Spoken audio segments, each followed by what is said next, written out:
नमस्कार दोस्तों। आज चीन में जो कुछ भी हुआ है उसका असर सिर्फ बीजिंग तक ही नहीं रुकता, बल्कि उसकी हल्की सी भी हलचल पूरी दुनिया को हिला सकती है। और इसका असर हमारे देश भारत पर भी पड़ने वाला है। पड़ेगा। जिस तरह का फैसला चाइना ने लिया है, चाइना ने आज 3 बड़े फैसले लिए हैं। वो क्या है, सब मैं आपको एक एक करके बताने वाला हूँ। तो चलिए इसको सिंपल और डीप तरीके से समझते हैं कि चाइना ने ये 3 बड़े फैसले कौन कौन से लिए हैं। तो चाइना ने जो पहला फैसला लिया है वो रेयर अर्थ मिनरल्स का लिया है। रेयर अर्थ मिनरल्स पर जो चाइना है आज ही कड़ी पाबंदी लगा दी है, उस पर रोक लगा दिया है चाइना ने। दोस्तों, ये रेयर अर्थ मिनरल्स का उपयोग शायद आप लोग समझ रहे होंगे और नहीं भी जानते होंगे, तो मैं आपको अभी बता दे रहा हूँ। जो रेयर अर्थ मिनरल्स है इसका उपयोग जो है 5G इक्विपमेंट और मिसाइल सिस्टम में उपयोग होता है। इसका रडार सिस्टम में उपयोग होता है और हाईटेक बैटरी जो होता है इससे बनता है। और इसका उपयोग AI चिप के लिए भी होता है। तो आप सोचिए कि कौन सा ऐसा देश है जो सुपर पावर बनने की होड़ में हो, मतलब बनना चाह रहा हो, और उसको रेयर अर्थ की जरूरत ना पड़े, रेयर अर्थ मिनरल्स का उसको जरूरत ना पड़े। ये नहीं हो सकता कि इसके बिना वो सुपर पावर बन जाएगा। दोस्तों, जब हम कोई मिसाइल बनाएंगे, मान लीजिए पूरी तरह से उसको तैयार कर दिए, मिसाइल बना दिए, रडार बना दिए, सब बना दिए, और उसमें हम रेयर अर्थ ही न डालें, तो क्या वो चल पाएगा? नहीं। हमारी मिसाइल को कोई भी मार के चला जाएगा, हमारे रडार को कोई भी पकड़ लेगा। ये बहुत इंपॉर्टेंट है। तो इसका असर हमारे भारत पर भी पड़ेगा। दोस्तों, ये सोचने वाली बात है कि चाइना ऐसा कर क्यों रहा है। तो दोस्तों, चाइना इसलिए कर रहा है क्योंकि इस पर इसका पकड़ है। पूरे ग्लोबल में, पूरे वर्ल्ड में इसका पकड़ है, क्योंकि चाइना ही 60 से 80%, 60 से 80% रेयर अर्थ मिनरल्स पूरे दुनिया को एक्सपोर्ट करता है। क्योंकि ये चाइना ही 60 से 80% रेयर अर्थ का जो मिनरल्स है पूरे दुनिया को एक्सपोर्ट करता है। देखिए, इसका असर हम लोग को सोचना चाहिए।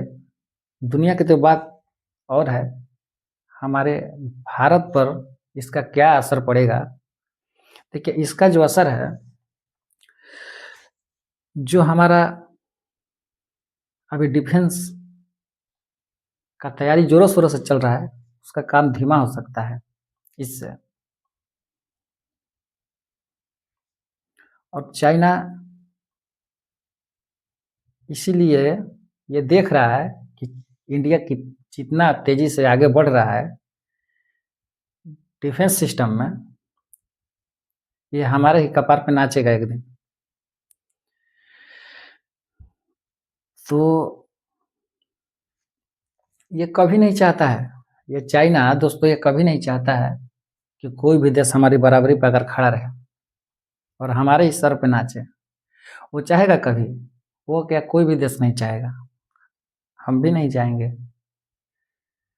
और हम लोग तो यही चाहते हैं कि इंडिया किसी तरह से चाइना के ऊपर निकले, चाइना से ऊपर जाए। देखिए, क्या है कि ठीक है उसके पास है, वो अपना पास अपने चीज़ों को रोक लगा रहा है, वो अपने हिसाब से छोड़ेगा, पकड़ेगा, देगा, हैं? ऐसे काम कब तक चलेगा? इंडिया को चाहिए, हमारे भारत सरकार को चाहिए कि वो अपना अल्टरनेटिव तैयार रखें।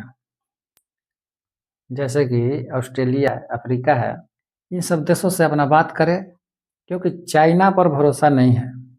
चाइना देगा, नहीं भी देगा तो क्या हम उसके भरोसे बैठे रहेंगे क्या कि कब वो देगा, कब हमारा डिफेंस तैयार होगा? नहीं, ऐसा नहीं। तो भारत को चाहिए कि अपना अल्टरनेटिव ऑलरेडी तैयार रखे। दोस्तों, दूसरा जो पॉइंट है वो है कि चाइना जो है साउथ एशिया में और एशियन में अपना व्यापार बढ़ाना चाहता है, निवेश जो है अपना बढ़ाना चाहता है। इससे क्या होगा कि जब वो पूरे अफ्रीका और एशियन में व्यापार बढ़ाएगा तो इससे हमारे देश को नुकसान पहुंचेगा। तो चाहिए कि भारत सरकार को जितने भी फ्रेंडली कंट्री है हमारे आसपास की, उससे अपना संबंध अच्छे तरह से बनाए। और दोस्तों, ये चाइना ऐसा नहीं है, ये इन्फ्लुएंस भी बढ़ाएगा इधर उधर, ये इन्फ्लुएंस भी बढ़ाएगा, जैसे कि नेपाल, श्रीलंका, म्यांमार, लेकिन ये अगल बगल इन्फ्लुएंस बढ़ाएगा। ये बात है कि कोई भी सुपर पावर जो देश होता है, उसकी अगर अर्थव्यवस्था कमजोर होती है ना, तो वो बाहर ही देखता है, वो बाहर ही अपना इन्फ्लुएंस क्या करता है कि बढ़ाता है।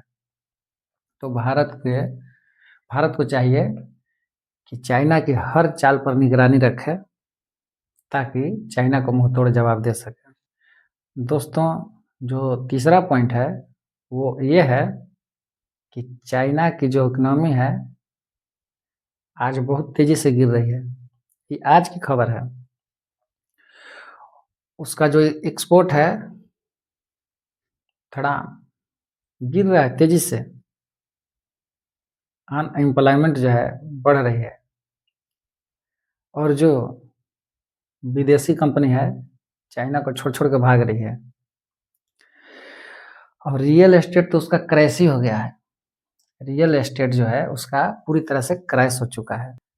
दोस्तों, चाइना की जो इकोनॉमी है वो उसकी ताकत है, वो अपनी इकोनॉमी के दम पर ही इतना उछलता है। ये जो पूरे वर्ल्ड में जहाँ जहाँ भी अपना पावर जमाया हुआ है, वो अपने इकोनॉमी के दम पे जमाया हुआ है। उसका इकोनॉमी ही समझिए कि उसका मेन फॉरेन पॉलिसी है, क्योंकि जहाँ जहाँ भी वो पैसा लगाया है, इन्फ्लुएंस वहीं वहीं बढ़ाया है। दोस्तों, भारत के लिए एक वार्निंग है कि जियो पॉलिटिकल कंपटीशन अब सीमा तक ही नहीं बल्कि टेक्नोलॉजी, इकोनॉमी और डिप्लोमेसी में भी चलने वाला है। अगर आप जियो पॉलिटिक्स को सिंपल और डीप तरीके से समझना चाहते हैं तो इस चैनल को ज़रूर फॉलो करें। मैं धीरू इनसाइड पॉलिटिक्स पर फिर मिलूँगा अगले वीडियो में। तब तक सोचिए, समझिए और सही गलत को पहचानिए। जय हिंद, जय भारत।